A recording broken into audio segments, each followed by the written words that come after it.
Sophia is for some architects it is regarded as an architectural beauty and important monument for both those Byzantine and Ottoman, because it is a good synthesis where people can observe the effects of both Ottoman and the Byzantine. At the same time, we can say that it is the only example of its kind because there is no other building which hosted Christians, Muslims, and now Jews today. I'm saying this is because it was a church for 900 years, it was a mosque for 500 years. Now it's been a museum for almost 1 century. Actually, in this point, I was planning to show you a video in which you can see the old Istanbul, but then because of the copyright issues, I couldn't find it in internet. In that video, I have seen the old Istanbul. The only thing that didn't change in that video, that Hagia Sophia. All other buildings, streets, and everything has changed, but the Hagia Sophia remained the same. Although Hagia Sophia didn't change, but it has undergone a countless number of restorations, maintenance, and repairs. One of the reasons is because of this restoration is the earthquake. Maybe you know Turkey, especially particularly Istanbul, is a very earthquake-prone area. The other reasons for these restorations is the public rebellions, in which Hagia Sophia was severely damaged.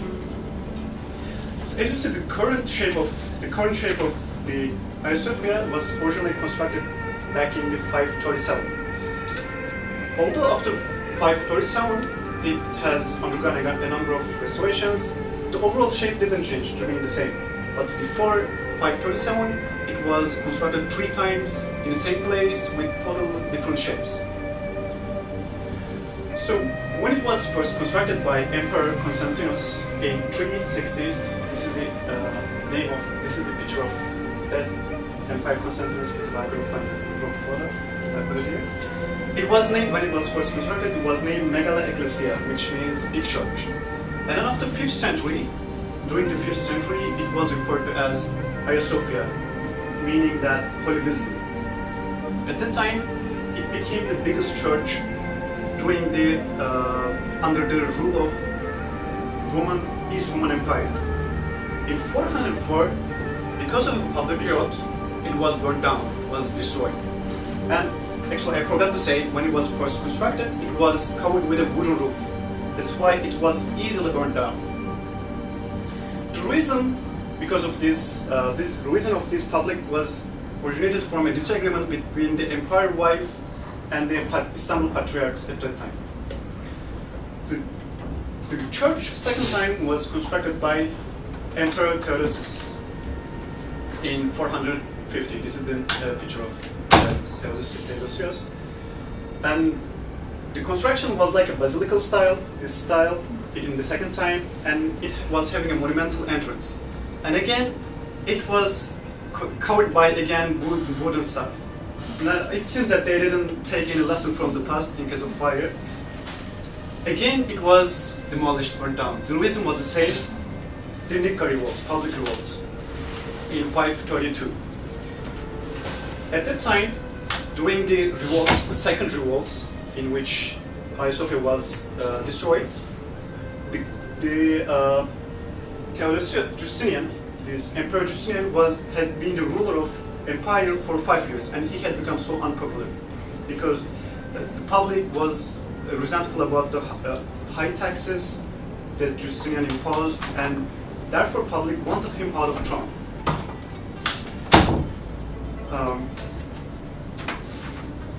According to history books, the public revolt was started in a hippodrome, as you see here, and spread to all Istanbul. People were chanting the song Nika, which is called Nika, and the meaning of Nika is the word Nika here. The Nika meaning is victory and conquer. That's where the name of this revolt comes from, that song. When people were rebellion, they sing this song. And then, as I said, it started from the hippodrome. At the time, there was a chariot races. You see people riding horses. there were basically four main teams, which were identified by their colors. For example, the blue, red, green, and white. Also, supporters of these teams was wearing the colors when they were watching the race. The blues, which represents the aristocrats, the greens, which represents the salesmen and the tradesmen, they collaborated against the Justinian, against the empire. But the revolt, the result of these revolts was unsuccessful. But however, after this revolt, Hagia Sophia was damaged again, severely damaged and demolished. Right after the revolt, Justinian sentenced the persons who were in the revolt, and he started constructing third time the Hagia Sophia. To do that, he collected the best architectural pieces from all over the Byzantine Empire, the best building materials. And then, according to the history book says that when he entered on the opening day of the Hagia Sophia, he entered into the church. He said, and my Lord, thank you for giving me this chance to create such a worshiping place. And he continued, Suleiman, I beat you. Probably he was referring to the Temple of Suleiman in the Jerusalem. He was boasting with this structure because this structure, the Hagia Sophia, at that time when it was constructed third time, it became the most gorgeous, spectacular church in the Christian world at that time. So it remained as a church until the 1453. At that time, Ottoman conquered Istanbul with the Fatih Sultan Mehmet when he was 21. He was the Sultan of the king of the Ottoman. As a tradition in Ottomans, when they conquer a new city, they take the biggest building and they convert it into a mosque. As a tradition, they did the same. They took to Hagia Sophia, they converted it into the mosque from church. In doing the conquest of Istanbul, there were some people who went to Hagia Sophia as a safe haven. They think that they will be protected in that building. When the Fatih Sultan Mehmet learned this case, he stated that you will be free to leave your religion. I will not touch your religion, and I will not touch any other churches in Istanbul other than Hagia Sophia. The other churches remain untouched. Also, Fatih Sultan Mehmet started giving salaries for the old church officials, Hagia Sophia church officials, and also the Patriarch of Istanbul. There are some interesting facts. Oh, actually, a quick question, if you might make. Yeah. Was there any damage to Hagia Sophia or the other churches during the Crusader sacking of Constantinople? So when Ottoman take over Istanbul? No, when the Crusaders came through during the Crusades. Yeah. I missed that point because in Crusaders, when they conquered Istanbul in the 13th century, they come and they really damaged the Hagia Sophia. But their purpose was not to do that. They were going to Jerusalem, but when they were passing by, unfortunately, they damaged the Hagia Sophia. So it was kind of like rebuilt at that time, or it was repaired at the time then? Probably restored, but as far as I know, it was just a little restorations, not many major restorations. Sorry, because the shape is the same. One remark. Remember you were talking about when the Hagia Sophia was built, when it was finished building the third time. Yeah. And then I think it was Emperor Justinian who said, "Now I'm greater than you." Yeah. I think it's the Solomon's Temple in Jerusalem, right? Yes. Solomon's Temple. Solomon's same name, basically. Yeah, Solomon temples. Yeah, that's the one. That's why he said. Yeah, Suleiman, I beat you. As in Solomon's Temple. It became the biggest and gorgeous building after the third time. So there are some interesting facts about this Hagia Sophia. Hagia Sophia was designed by physicists, mathematicians, and scientists. And one of the cool thing is that back in the 60s, they decided to put a dome, round dome, onto a square, which was unheard of. That's why some architects say it was amazing. They were amazing because they think that they realized that they would have to differently.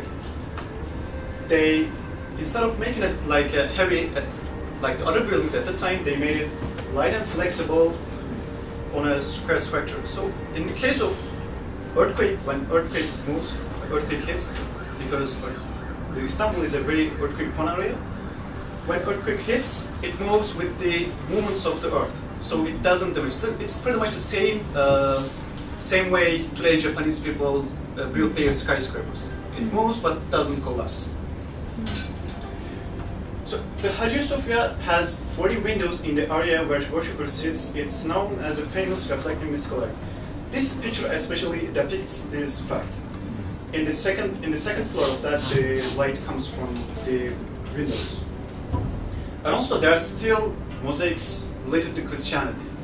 If you go to Hagia Sophia, you will see that there are some pictures of Jesus and the other apostles.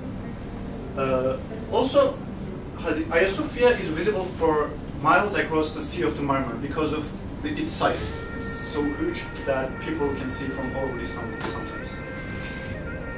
There are some stone cannibals outside the entrance to Hagia Sophia.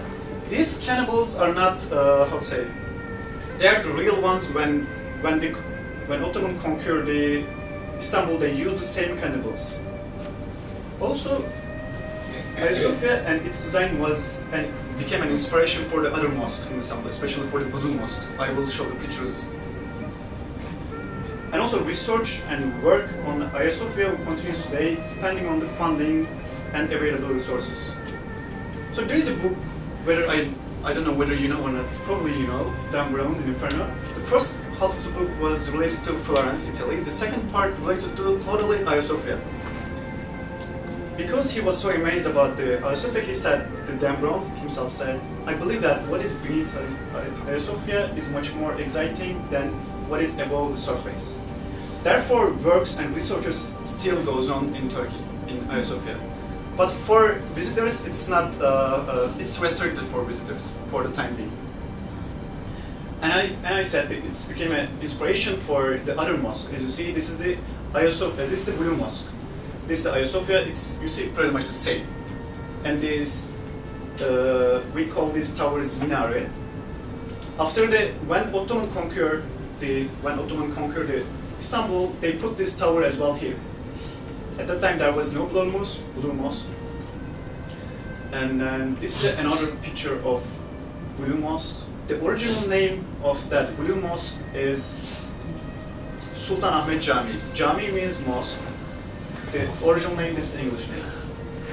And let me conclude my short presentation with the master of a word. Sorry. Necip Fazıl Kısakürek is the master of this Hagia Sophia, this building. He says that, in other words, the Hagia Sophia is neither stone, nor line, nor color, nor matter, nor a symphony of substance. It is a pure spiritual meaning and meaning alone. And I want to show you a short video so that you can see better Hagia Sophia. Ancient Constantinople is a church-turned-mosque that's been considered among the greatest houses of worship in both the Christian and Muslim worlds. Hagia Sophia, the great church of Constantinople, built by the Byzantine. As you may know, Constantinople is the old name of Istanbul. It was referred to Constantinople, now Istanbul. Emperor Justinian in the early 6th century on the grandest scale possible. It was later converted into a mosque by the conquering Ottomans. Today, it's a museum. Hagia Sophia, which marks the high point of Byzantine architecture, is the pinnacle of that society's 6th century glory days. This church was completed in 537, just about when Europe was entering its dark ages. For 4 centuries after that, Christians in Europe looked to Constantinople as the leading city in Christendom, and this was its leading church. This clever dome-upon-dome construction was the biggest dome anywhere until the Cathedral of Florence was finished during the Renaissance 900 years later. The vast interior gives the impression of a golden, weightless shell, gracefully disguising the massive overhead load supported by masterful Byzantine engineering. 40 arched windows shed a soft light on the interior, showing off the church's original marble and glittering mosaics. But the Byzantine Empire collapsed in the 15th century, and Hagia Sophia was turned into a mosque. Christian mosaics were plastered over, and new religious symbols replaced the old. This church was built to face Jerusalem. Mosques faced Mecca. When Hagia Sophia became a mosque, they couldn't move the church, but they could move the focal point of the prayer. Notice how the prayer niche is just a little bit off center. That's because it faces Mecca. Thank you very much for listening for those